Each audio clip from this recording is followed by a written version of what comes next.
నమస్తే, నేను లక్ష్మీ దుర్గా. వార్తల్లోకి వెళ్లే ముందుగా హెడ్లైన్స్. ఆర్మూర్ నియోజకవర్గంలో ఎమ్మెల్యే రాకేష్ రెడ్డి పర్యటన. వివాహాది శుభకార్యాల్లో పాల్గొన్న ఎమ్మెల్యే. ముజ్కూర్లో ఇందిరమ్మ గృహప్రవేశ కార్యక్రమంలో పాల్గొన్న కాంగ్రెస్ ఇన్ఛార్జ్ సునీల్ రెడ్డి. ఇచ్చిన హామీలను కాంగ్రెస్ పార్టీ నిలబెట్టుకుంటుందన్న కాంగ్రెస్ ఇన్ఛార్జ్. ఆర్మూర్ బస్టాండ్లో స్నీపర్ డాగ్స్తో పోలీసుల ఆకస్మిక తనిఖీలు. చట్టవిరుద్ధ పదార్థాలు, మాదక ద్రవ్యాలు గుర్తించడానికన్నా ఎస్హెచ్ఓ. రాజీవ్ గాంధీ ఆడిటోరియంలో జిల్లా స్థాయి మత్స్య ప్రగతి ప్రణాళిక సమావేశం. పాల్గొన్న రూరల్ ఎమ్మెల్యే భూపత్ రెడ్డి, జిల్లా కలెక్టర్ ఇలా త్రిపాఠి, నగర మేయర్ ఉమారాణి. అన్ని వర్గాల వారి అభ్యున్నతి ప్రభుత్వం పెద్దపీట వేస్తూ విరివిగా సంక్షేమ అభివృద్ధి కార్యక్రమాలు అమలు చేస్తుందని Nizamabad rural MLA doctor R Bhupath Reddy అన్నారు.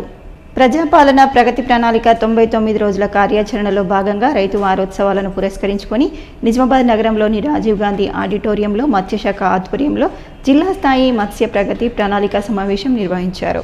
Rural MLA Bhupath Reddy, collector Ila Tripathi, నగర మేయర్ ఉమారాణి తదితరులు విచ్చేసి జ్యోతి ప్రజ్వలన చేసి సమావేశాన్ని ప్రారంభించారు. మత్స్య కార్మికులకు ప్రభుత్వం అందిస్తున్న తోడ్పాటు, అమలవుతున్న పథకాలు, ఇప్పటివరకు ఆయా పథకాల ద్వారా ప్రయోజనం పొందిన లబ్ధిదారుల వివరాలను అధికారులు తెలియజేశారు. మత్స్య కార్మికులు ఎదుర్కొంటున్న సమస్యలపై విజ్ఞాపనలు స్వీకరించారు. ఈ సందర్భంగా రూరల్ ఎమ్మెల్యే భూపత్ రెడ్డి మాట్లాడుతూ మత్స్యకారుల సంక్షేమం కోసం రాష్ట్ర ప్రభుత్వం కృషి చేస్తుందని అన్నారు. మత్స్యకారులకు అనువుగా జిల్లాలో పుష్కలంగా జలవనరులు, చెరువులు ఉన్నాయని, ఇక్కడి నుండే చేపపిల్లల పెంపకం చేపట్టేలా రాష్ట్ర ప్రభుత్వం ద్వారా కృషి చేస్తామని అన్నారు. మత్స్యకారులకే కాకుండా ప్రతి ఒక్కరికి ఇందిరమ్మ కుటుంబ జీవిత బీమా కింద 5 లక్షలు ప్రమాదవశాత్తు చనిపోతే అందజేయడం జరుగుతుందని, అందుకు సంబంధించి ఈ ఆర్థిక సంవత్సరంలో బడ్జెట్లో నిధులు కూడా కేటాయించడం జరిగిందని గుర్తు చేశారు. మత్స్యకారులకు పెన్షన్ అందించేలా ప్రభుత్వం దృష్టికి తీసుకెళ్తామని చెప్పారు. అదేవిధంగా అర్సపల్లిలో మత్స్యకారుల కోసం కేటాయించిన భూమి గతంలో కబ్జాకు గురైందని, తమ ప్రభుత్వం అధికారంలోకి వచ్చాక దానిని కాపాడటం జరిగిందని అన్నారు. ప్రస్తుతం ఆ భూమిని పూర్తి స్థాయిలో కాపాడే విధంగా జిల్లా అధికారులు చొరవతో ప్రహరీ నిర్మాణం చేపట్టడంతో పాటు సంఘ భవన నిర్మాణానికి కృషి చేస్తామని అన్నారు. ఒకటి మీ శాఖ పేరు మీద, అంటే దానికి ట్రెజరర్గా, కస్టోడియన్గా ఏడీ గారు ఉంటారు, ఆ పోస్ట్ ఒకటి. రెండోది ఆ సొసైటీ పేరు మీద, మన నిజామాబాద్ పట్టణం చుట్టుపక్కల ఉన్న ల్యాండ్ కావచ్చు, వేరే ప్రాంతాలు కావచ్చు, సేమ్ ప్రక్రియ ఉంటుంది. సో దయచేసి ఫస్ట్ మీ భూమిని మీ సొసైటీ పేరు మీద మ్యూటేషన్, ఆ మార్పిడి చేయించండి. అది చాలా చాలా ఇంపార్టెంట్. మీకు ఆల్రెడీ అందుబాటులో చాలా పథకాలు ఉన్నాయి. ఎంతమందికి యాక్సిడెంటల్ బీమా గురించి, ప్రమాదంతో వచ్చే బీమా గురించి ఐడియా ఉందా చెప్పండి. అమ్మ, మీరు చాలా బాగా మాట్లాడారు. మీకు ఐడియా ఉందా ఆ బీమా గురించి? చేపలు పట్టుకునే సమయంలో జరిగిన ప్రమాదం వల్ల కొన్ని దాంట్లో అంశాలు ఉంటాయి, మెడికల్ కొన్ని అనుబంధాలు ఉంటాయి. వాటిని చూసి తప్పకుండా 3 నుంచి 4 monthsలో మేము ఇచ్చేవాళ్ళం. నేను గతంలో ఉమ్మడి వరంగల్ జిల్లాలో పనిచేసేటప్పుడు ఒక మరే చేపలు ఉంటుంది కదా, ఆ పట్టుకునే ఒక ఫిషర్మెన్ని రాష్ట్ర ప్రభుత్వమే అనుకునేది. దాంట్లో 2 ఉద్దేశాలు ఉన్నాయి. ఒకటి, ప్రభుత్వము గంగపుత్రులకు కానీ ఫిషర్మెన్స్ కానీ మరి ఏం చేస్తూ ఉంటుంది కార్యక్రమాలు అన్నది ఒకటి. ఇంకోటి, మీ దగ్గర నుండి సలహాలు, సూచనలు తీసుకొని మరి ఎక్కడ మనము ఇంకా డెఫిషియన్స్ ఎక్కడెక్కడ లోపాలు ఉన్నాయి, దాన్ని ఎలా సరిదిద్దుకోవాలని ప్రపోజల్స్ అడగడానికి ఈ మీటింగ్ మనం నిర్వహించుకుంటామన్నా. ఇవాళ మీకు అందరూ కూడా తెలుసు, మన నిజామాబాద్ జిల్లా మనకు నిజాం సాగర్ ఉంది, ఇక్కడ శ్రీరామ్ సాగర్ ఉంది, ఈ పోచారం ప్రాజెక్ట్ ఉన్నది, అదేవిధంగా మనకు రామాడు ప్రాజెక్ట్ ఉంది. చిన్న చిన్న చెరువులు కూడా దగ్గర 800 పైకి చెరువులు ఉన్నాయి. మరి ఇవన్నీ కూడా వాటర్ బాడీస్ అన్ని కూడా మన అన్ని కూడా ఇవాళ చేపల పెంపకానికి మనం వాడతాం. కానీ మరి అనుకున్న స్థాయిలో ఇంకా అంటే రికార్డు స్థాయిలో మనం ఇంకా చేపల పెంపకాన్ని ఇంకా పెంచాల్సిన అవసరం ఉంది. మరి సీడ్ కూడా మనం ఏం చేస్తా ఉన్నాము, ఆంధ్ర నుండి ఇంకా వేరే దగ్గర నుండి మనం ప్రిపేర్ చేసుకుంటాం. అక్కడ నుండి చేసుకోవడం వల్ల మరి మనము ఇంకో ఇన్స్పెక్షన్ టీం పోవడం, ఇదంతా కూడా దాంట్లో క్వాలిటీ కంట్రోల్ అన్ని చెక్ చేసి మనం సీడ్ తెచ్చే వరకు లేట్ అవుతాము. సో ఇప్పుడు చెప్పిన వాళ్ళు కూడా మనకు సీడ్ తొందరగా ఇవ్వాలని చెప్తా ఉన్నారు. కాబట్టి మనము ఒక ప్రపోజల్ పెడదాం. ఏంటంటే మన నిజామాబాద్ జిల్లాలోనే ఇంత పెద్ద వాటర్ బాడీస్ ఉన్నాయి, పోచంపాడు ప్రాజెక్ట్ ఉంది, నిజాంసాగర్ ప్రాజెక్ట్ ఉంది. మనమే ఒక సీడ్ డెవలప్మెంట్ కావాల్సినటువంటి సీడ్ ప్రొక్యూర్మెంట్ కావాల్సినటువంటి ఇన్ఫ్రాస్ట్రక్చర్ ఇక్కడ డెవలప్ చేసుకుని మన చేపలు ఇక్కడనే పెంచుకొని మన జిల్లాకి వచ్చేసి మన జిల్లా సరిపోయేదాన్ని కూడా మనం ఇక్కడ పెంచుకుంటే బాగుంటుంది. అది పోచంపాడులో మన సెంట్రల్ గవర్నమెంట్ స్కీమ్స్ చేస్తూ ఉంటారు. దాన్ని కూడా ఇంకా మనం అభివృద్ధి పరచుకొని ఏదైనా ఇంకా మీకు సపోర్ట్ కావాలంటే రాష్ట్ర ప్రభుత్వం ఎదుర్కొనే సిద్ధంగా ఉన్నాం. బాల్కొండ నియోజకవర్గ ఎమ్మెల్యే మాజీ మంత్రి వేముల ప్రశాంత్ రెడ్డి కమ్మర్పల్లి మండలంలోని బషీరాబాద్ ధాన్యం కొనుగోలు కేంద్రాన్ని సందర్శించి రైతులు ఎదుర్కొంటున్న సమస్యలను స్వయంగా పరిశీలించారు. నెల రోజులుగా ధాన్యం కొనుగోలు కాక కళ్ళాల్లోనే కుప్పలు తెప్పలుగా పేరుకుపోవటం, అకాల వర్షాలతో రైతులు తీవ్ర ఆందోళనకు గురవుతుండటంపై ఆయన తీవ్ర అసహనం వ్యక్తం చేశారు. ఈ సందర్భంగా రైతులతో నేరుగా మాట్లాడిన ఎమ్మెల్యే వారి సమస్యలను అడిగి తెలుసుకున్నారు. ప్రభుత్వం కొనుగోళ్లపై నిర్లక్ష్య వైఖరి అవలంబించడం వల్ల రైతులు తీవ్రంగా నష్టపోతున్నారని మండిపడ్డారు. 125 లారీలకు సరిపడా ధాన్యం నిల్వ, కొనుగోళ్లు మాత్రం నత్తనడకన బషీరాబాద్లోనే దాదాపు 125 లారీలకు సరిపడా ధాన్యం నెల రోజులుగా కొనుగోలు కోసం ఎదురు చూస్తుందని ఎమ్మెల్యే తెలిపారు. వర్షాలు పడుతున్నప్పటికీ ప్రభుత్వం లారీలు, హమాలీలు, టార్పలిన్ల వంటి కనీస సౌకర్యాలు కల్పించకపోవటం రైతుల పట్ల ప్రభుత్వం నిర్లక్ష్యానికి నిదర్శనమని అన్నారు. రైతులు రాత్రింబవలు కల్లాల దగ్గరే కావలా కాస్తూ ధాన్యం కాపాడుకునే పరిస్థితి రావటం దురదృష్టకరమని, అకాల వర్షాలతో ధాన్యం తడిసి నష్టపోతుంటే ప్రభుత్వం మాత్రం ప్రకటనలకే పరిమితమవుతుందని విమర్శించారు. వర్షాకాలం పడగొట్టు వానలు పడతా ఉన్నాయి. ఈ వానలతో అవి తడిచిపోయి మళ్ళీ దానికి తరుగు, ఇవన్నీ కూడా రికరింగ్ ప్రాబ్లమ్స్, ఒకదాని మీద ఒకటి రైతుకు వస్తూ ఉన్నది. కాబట్టి దీనికి ఒకటే సొల్యూషన్ ఏంటంటే వెంట లారీలను వెంట వాటిని ఎత్తే కార్యక్రమం చేయాలి. మరి అదే విషయం కలెక్టర్ గారికి, డిఎస్ఓ గారికి రిక్వెస్ట్ చేయడం జరిగింది. ఇంకొకటి కూడా రైతులందరూ కూడా చెప్తున్నారు ఏంటంటే 40 కిలోలకు 43 కిలోలు అడుగుతా ఉన్నారు తరుగు. రైస్ మిల్లర్లు మంచిది ఉన్నా కానీ అడుగుతూ ఉన్నారు. మరి 40కి 3 కిలోలు అని అంటే 100కు నీకు 10 కిలోలు అయిపోతుంది. 10 కిలోల తరుగు ఒక క్వింటాల్కి 10 కిలోలు అంటే 10%. ఇది చాలా మరి అన్యాయం ఇది. మరి ఈ తరుగును కూడా అరికట్టాలని చెప్పి కలెక్టర్ గారిని కోరడం జరిగింది. మరి ప్రభుత్వం కూడా ఆలోచన చేయాలి, ఇంటర్వ్యూని కావాలి. ఇక్కడ ఉన్నటువంటి ఈ జిల్లా ఇన్ఛార్జ్ మంత్రివర్యులు సీతక్క గారు కావచ్చు, ఉత్తమ్ కుమార్ రెడ్డి గారు కావచ్చు, ముఖ్యమంత్రి గారు కూడా కావచ్చు. ముఖ్యమంత్రి గారు ఇంతకంటే పెద్ద పనులు ఆయనకు ఏమి ఉండవని అవసరం లేదు.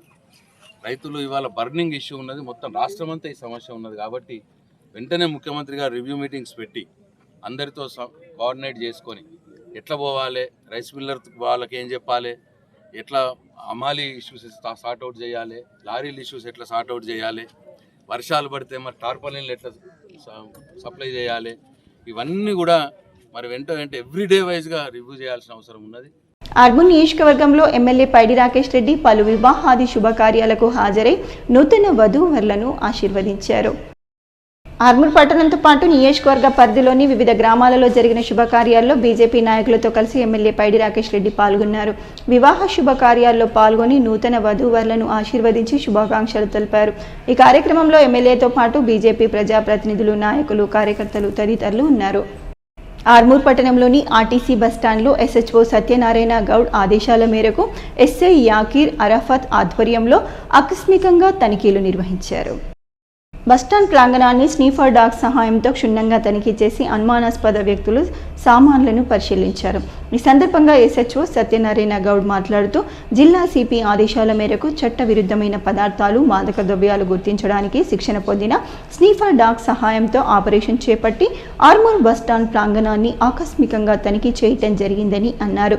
మాదక ద్రవ్యాల దిగుమతి చేయటం, సేవించడం నేరమని, అటువంటి వ్యక్తులపై చట్టపరమైన చర్యలు తీసుకోవటం జరుగుతుందని తెలియజేశారు. ఈ తనిఖీలో సిబ్బంది తదితరులు ఉన్నారు. వేల్పూర్ మండల కేంద్రంలోని డీజే శివ ఇందిరమ్మ ఇల్లు గృహప్రవేశ కార్యక్రమానికి cooperative union limited chairman Manala Mohan Reddy పాల్గొన్నారు. గృహప్రవేశం పొందిన దంపతులకు కొత్త దుస్తులు పెట్టి వారిని ఆశీర్వదించారు. అనంతరం గృహప్రవేశానికి వచ్చిన cooperative union chairman Manala Mohan రెడ్డిని శాల్వా పూలమాలలతో సన్మానించి ఇల్లు లేని తమకు 5 లక్షల రూపాయలు ఇందిరమ్మ ఇల్లు పథకం కింద మంజూరు ఇప్పించినందుకు రేవంత్ రెడ్డికి కాంగ్రెస్ నాయకులకు ప్రత్యేక కృతజ్ఞతలు తెలియజేశారు. ఈ సందర్భంగా మానాల మోహన్ రెడ్డి మాట్లాడుతూ ఇల్లు లేని ప్రతి పేద బిడ్డకు ఇందిరమ్మ ఇల్లు కట్టించే బాధ్యత కాంగ్రెస్ ప్రభుత్వం తీసుకుంటుందని, అర్హులైన ప్రతి ఒక్కరికి 5 లక్షల రూపాయల ఇంటి నిర్మాణానికి ఇప్పించడం జరుగుతుందని తెలియజేశారు.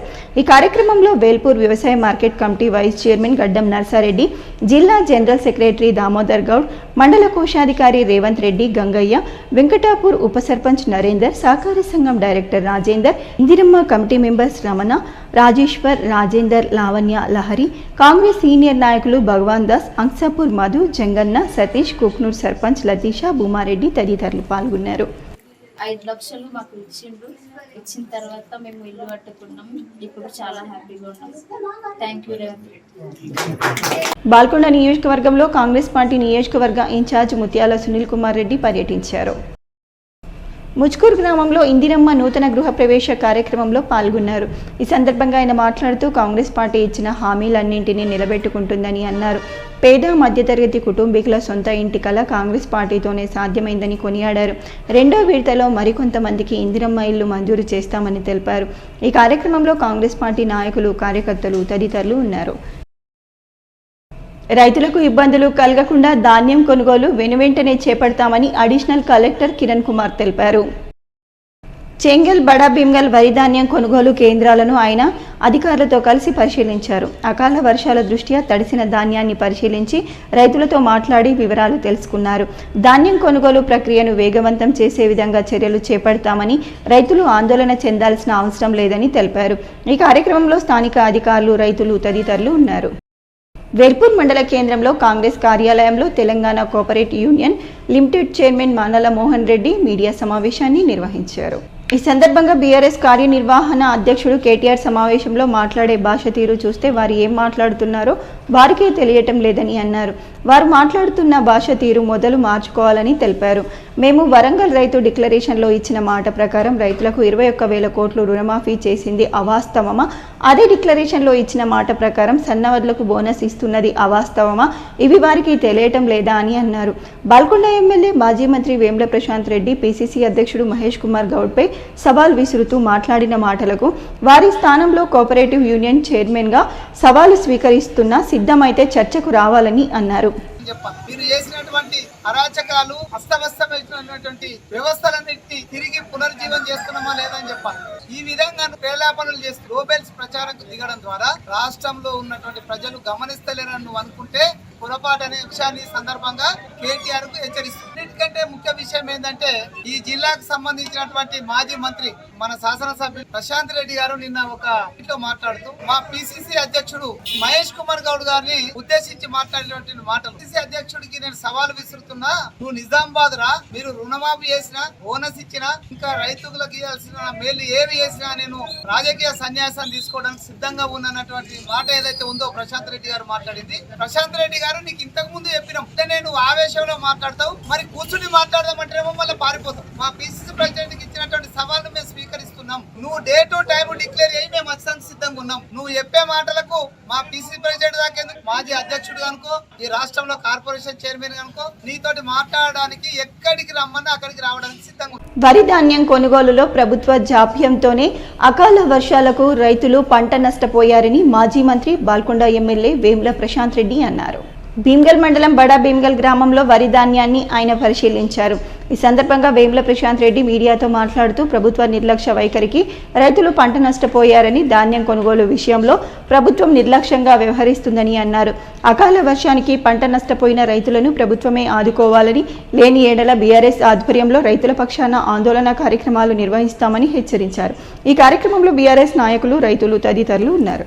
ఈ బడా భీమ్గల్ గ్రామంలో గత నెల అంటే ఏప్రిల్ 3వ తారీఖు నుంచి వడ్లు ఈ కల్లాల దగ్గర తీసుకొస్తా ఉన్నారు. ఈ ఒక్క కల్లంలోనే 50 లారీలకు సరిపడా ధాన్యం కుప్పలు ఇప్పుడు పెట్టి ఉన్నారు. రాహుల్ అంజయ్య అనే రైతు, ఆయన భార్య ఉన్నది, ఆయన గల్ఫ్ లో ఉన్నాడు. ఆయన భార్య కుప్ప దగ్గరకు పోతే ఆమె చెప్తున్నది, గత నెల 3వ తారీఖు నాడు నేను కోసి ఇక్కడికి తెచ్చిన, నెల రోజులైంది, నీ దొడ్డు వడ్లు ఉన్నాయి, ఇప్పుడు తీసుకపోము, ఎప్పుడు తీసుకపోతాము కూడా మేము చెప్పము, నువ్వు దొడ్డు వడ్లు ఎందుకు పండిస్తున్నావు అన్న మాట ఐకేపీ సెంటర్ వాళ్ళు మాట్లాడుతున్నారంట. ఇగో ఈయన ఓరుగంటి అశోక్ గారు, ఈయన సన్నపడ్లు పెట్టిండు, సన్నపడ్లే తెచ్చిండు, నెల అయింది ఆయన ఈ కల్లాల దగ్గరకు వచ్చి, ఇప్పటికి ఆయన జోక్తలేరు. ఇట్లా నిన్ననేమో ఉత్తమ్ కుమార్ రెడ్డి గారేమో బీఆర్ఎస్ పార్టీ వాళ్ళు దుష్ప్రచారం చేస్తున్నారు, మేము వడ్లు ఫాస్ట్ గా పంపిస్తున్నాం అన్న మాట మాట్లాడండి. ఉత్తమ్ కుమార్ రెడ్డి గారు ఇగో ఇదే సాక్ష్యం. బడా భీమ్గల్ గ్రామంలో బాల్కొండ నియోజకవర్గంలో నేను కల్లాల దగ్గర, కుప్పల దగ్గర నిలబడి మాట్లాడుతున్నా. అసలు దొడ్డు వడ్లనైతే మేము తీసుకునే పోమన్నట్టు మాట్లాడుతున్నారంట. ఏం చేయాలి రైతు? మరి దొడ్డు వడ్లు ఎందుకు బండియొద్దు, సన్నం వడ్లే ఎందుకు బండియాలి? సన్నం వడ్లకు మేము బోనస్ ఇస్తాము అన్నారు, ఆ బోనస్ కూడా చక్కగా లేదు. వడ్లను తీసుకోకుండా కొనుగోలు చేయకుండా మీరు లేట్ చేయడం వల్ల ఇప్పుడు అకాల వర్షాలు వస్తున్నాయి. మళ్ళీ ఇప్పుడు వర్షం భయం ఒకటి రైతులకు. అవస్థలకు ఇవాళ రైతు ఎందుకు లోన్ కావాలి అని చెప్పి నేను అడుగుతా ఉన్నా ఉత్తమ్ కుమార్ రెడ్డి గారు. రేవంత్ రెడ్డి ముఖ్యమంత్రి గారికి కూడా నేను ఈ కళ్ళం దగ్గర నుంచే, ఈ కుప్పల దగ్గర నుంచే నేను డిమాండ్ చేస్తా ఉన్నా, దృష్టి పెట్టండి. ఇప్పుడు కూడా హైదరాబాద్ లో భూములు, ఆ భూములు ఎట్లా, ఈ భూములు ఎట్లా, ఇదే కాదు రైతుల సంగతి కూడా చూడండి. నేను ఇప్పుడే కలెక్టర్ గారికి కూడా రిక్వెస్ట్ చేశాను, తొందరగానే పంపిస్తానని చెప్పినారు. నేను బాల్కొండ నియోజకవర్గంలో ఎక్కడ అవసరం ఉంటే అక్కడ నేను ప్రతి దగ్గరకు కూడా వెళ్తాను. తప్పకుండా రైతులై ఎంత తొందరగా వీలైతే అంత తొందరగా వడ్లు తీసుకుపోయే విధంగా ఈ ప్రభుత్వం మీద ఒత్తిడి తెచ్చే కార్యక్రమం తీసుకుంటా. ఇవాళ దొడ్డు వడ్లు ఇదే బడా భీమ్గల్లో 4 నుంచి 5 కిలోలు తరుగు తీస్తా ఉన్నారు. సన్నం వడ్లకు కూడా 1.5 నుంచి 2 కిలోలు తరుగు తీస్తా ఉన్నారు. మరి ఎవరు తోలు తీయాలి ఇప్పుడు? రేవంత్ రెడ్డి ఎవరు తోలు తీస్తారు ఇప్పుడు? కాబట్టి నేను డిమాండ్ చేస్తా ఉన్నా, కలెక్టర్ గారికి కూడా నేను రిక్వెస్ట్ చేస్తా ఉన్నా, ఈ తాలు తీసుడు బంద్ చేపియండి, వెంట వడ్లను తీసుకుపోండి. ఈ దొడ్డు వడ్లని రైస్ మిల్లర్స్ తీసుకోము అంటున్నారట, రైస్ మిల్లర్లను కూర్చునబెట్టండి, మాట్లాడండి, అది వాళ్ళ బాధ్యత. 2025-26 ఇంటర్ సప్లిమెంటరీ పరీక్షలను అన్ని శాఖల అధికారులు ప్రతిష్టాత్మకంగా తీసుకొని సమన్వయంతో పకడ్బందీగా నిర్వహించాలని జిల్లా కలెక్టర్ ఇలా త్రిపాఠి ఆదేశించారు. ఈ నెల 13 నుండి 19వ తేదీ వరకు జరగనున్న ఇంటర్ పరీక్షలను పోలీస్ విభాగం, విద్యాశాఖ, విద్యుత్, ఆర్టీసీ, పోస్టల్, వైద్య ఆరోగ్య శాఖ, పంచాయతీరాజ్, మున్సిపల్ శాఖలు జిల్లా ఇంటర్ విద్యా అధికారితో సమన్వయం చేసుకుంటూ సప్లిమెంటరీ పరీక్షలను సమర్థవంతంగా నిర్వహించేందుకు కృషి చేయాలని జిల్లా కలెక్టర్ ఆదేశించారు. జిల్లా ఇంటర్ విద్యా అధికారి తిరుమలపూడి రవికుమార్ మాట్లాడుతూ జిల్లాలో 39 పరీక్షా కేంద్రాలను ఏర్పాటు చేస్తున్నామని తెలిపారు. ఉదయం మొదటి సంవత్సరం, మధ్యాహ్నం 2వ సంవత్సరం పరీక్షలు ఉంటాయని, జిల్లా పరీక్షల నిర్వహణ కమిటీ ఆధ్వర్యంలో పకడ్బందీ ఏర్పాట్లతో పరీక్షలను నిర్వహించేందుకు కృషి చేస్తున్నామని అన్నారు. అన్ని పరీక్షా కేంద్రాల్లో సీసీ కెమెరాలు బిగించడం జరిగిందని అన్నారు. ఫ్లయింగ్, సిట్టింగ్ స్క్వాడ్ బృందాలను ఏర్పాటు చేస్తున్నామని జిల్లా ఇంటర్ విద్యాధికారి తెలిపారు. నందిపేట్ మండల కేంద్రంలో గ్రామ పరిశుభ్రతను కాపాడే లక్ష్యంతో గ్రామ పంచాయతీ ఆధ్వర్యంలో ప్రధాన కూడళ్ల వద్ద చెత్త డ్రమ్లను ఏర్పాటు చేశారు. గ్రామంలో ఎక్కడ పడితే అక్కడ చెత్త వేయకుండా ప్రజలు చెత్తను డ్రమ్లలోనే వేయాలని గ్రామ పంచాయతీ సూచించింది. ఈ సందర్భంగా సర్పంచ్ ఎర్రం లింగం మాట్లాడుతూ పారిశుద్ధ్యం ప్రతి ఒక్కరి బాధ్యత అని, గ్రామాన్ని పరిశుభ్రంగా ఉంచితేనే వ్యాధులకు దూరంగా ఉండగలమని, స్వచ్ఛమైన గ్రామం కోసం ప్రతి గ్రామస్తుడు సహకరించాలని, చెత్తను రోడ్లపై కాల్వల్లో వేయకుండా చెత్త డ్రమ్లలోనే వేయాలని ప్రజలకు పిలుపునిచ్చారు. గ్రామంలో పరిశుభ్ర వాతావరణం ఏర్పడేందుకు ప్రజలు పంచాయతీకి సహకరించాలని కోరారు. ఈ కార్యక్రమంలో ఉప సర్పంచ్ రామచందర్, గ్రామ పంచాయతీ కార్యదర్శి మహేందర్, వార్డు సభ్యులు గంగాధర్, శ్రీనివాస్, అన్వేష్ గౌడ్, శ్రీనివాస్, రవి, భాస్కర్, వినీత్, సెంట్రింగ్, గంగన్న తదితరులు పాల్గొన్నారు. వార్తలు ముగించే ముందు హెడ్లైన్స్ మరోసారి. ఆర్మూర్ నియోజకవర్గంలో ఎమ్మెల్యే రాకేష్ రెడ్డి పర్యటన, వివాహాది శుభకార్యాల్లో పాల్గొన్న ఎమ్మెల్యే. ముజ్కూర్లో ఇందిరమ్మ గృహప్రవేశ కార్యక్రమంలో పాల్గొన్న కాంగ్రెస్ ఇన్ఛార్జ్ సునీల్ రెడ్డి. ఇచ్చిన హామీలను కాంగ్రెస్ పార్టీ నిలబెట్టుకుంటుందన్న కాంగ్రెస్ ఇన్ఛార్జ్. ఆర్మూర్ బస్టాండ్లో స్నీపర్ డాగ్స్తో పోలీసుల ఆకస్మిక తనిఖీలు, చట్టవిరుద్ధ పదార్థాలు, మాదక ద్రవ్యాలు గుర్తించడానికన్నా SHO. రాజీవ్ గాంధీ ఆడిటోరియంలో జిల్లా స్థాయి మత్స్య ప్రగతి ప్రణాళిక సమావేశం. పాల్గొన్న రూరల్ ఎమ్మెల్యే భూపత్ రెడ్డి, జిల్లా కలెక్టర్ ఇలా త్రిపాఠి, నగర మేయర్ ఉమారాణి. ఇవి బులెటిన్లోని విశేషాలు. తిరిగి వచ్చే బులెటిన్లో మళ్ళీ కలుద్దాం. అంతవరకు సెలవు, నమస్కారం.